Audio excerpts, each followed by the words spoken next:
Hey everybody, this is Joe from Digital Wood Products. I just want to go over a quick tip on how I like to keep prompts and properties organized inside of a workbook that makes more of a logical pattern to things.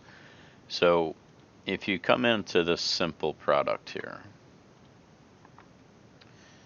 okay, and we're going to open up the carcass and go to prompts. Now if you scroll down past all the public prompts, okay, so now we're going to get all the hidden prompts. Okay, and if you keep going, we've got the material names. And what I'm looking for is like stuff like this: opening XYZ, back length, back width, bottom length, bottom width.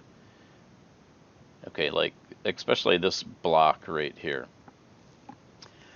So what I like to do, instead of doing it this way, okay, is I will actually go out to the cut parts tab. So let's just take back length and back width, for example. I will pop out into Workbook Designer, and I'll go back to the cut parts tab.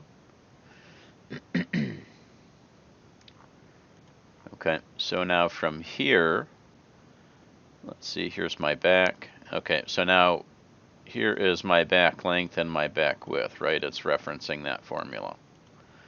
Now, the problem with this is if I were to go into this subassembly from, let's say, part properties and manually adjust that back, okay, there's going to be a broken variable in there that's, let's say it's referencing in another formula.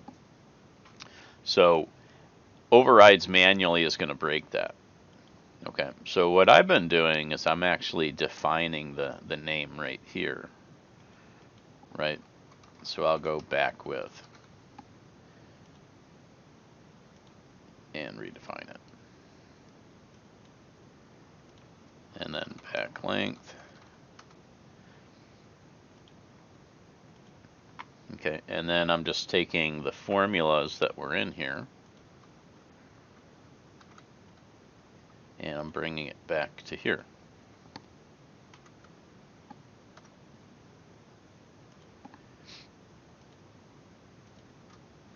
Just copy that.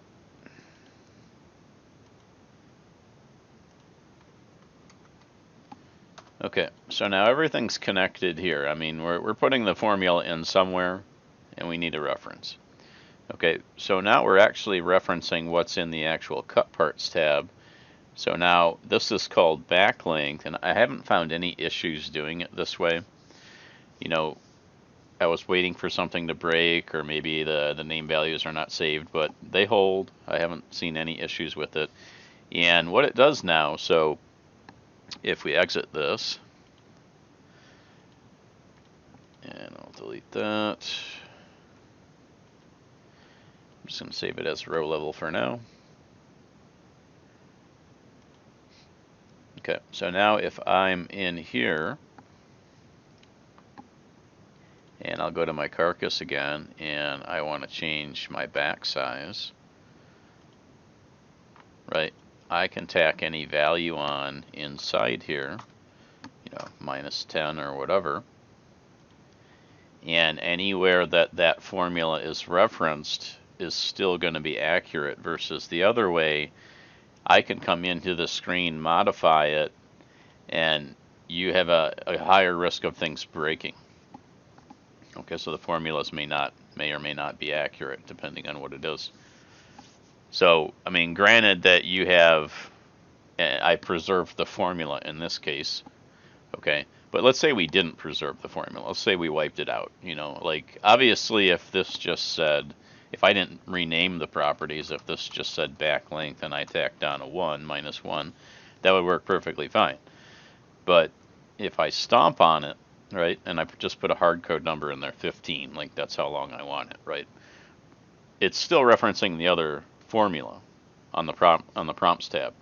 So now we have a disparity between what's in the actual variable and what's in the actual part.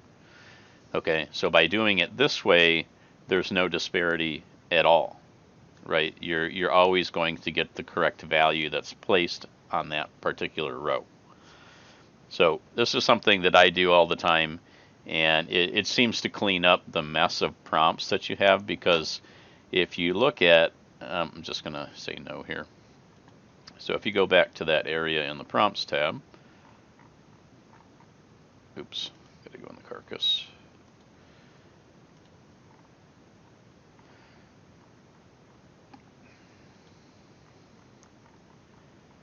Okay, so like this whole area could be removed, right? So now you have less data to process inside this subassembly, and it's going to actually run faster. So that's just a little trick. Maybe you guys like it, maybe you don't, but that's how I do it. Let me know if it helps somebody.